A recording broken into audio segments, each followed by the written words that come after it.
υποτασσόμενοι αλλήλους εν φόβο Χριστού, γυναίκες της υγιής ανδράς υποτάσσεστε ως το Κυρίο,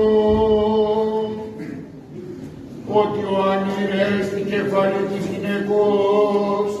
ως και ο Χριστός κεφαλή της Εκκλησίας, και αυτός εστι σωτήρ του σώματος, αλλά ως μεν η Εκκλησία υποτάσσεται το Χριστό, ούτω και οι γυναίκες της υγιής ανδράσει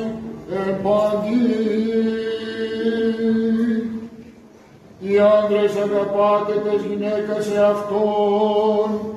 καθώς και ο Χριστός αγάπησε την Εκκλησία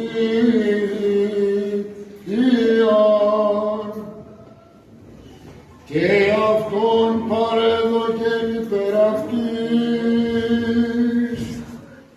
ή να αυτήν αγιάσει, καθαρίσας το λουτρό του ύδατος εν ρήματι, ή να παραστήσει αυτήν εαυτό εν δόξω την Εκκλησία,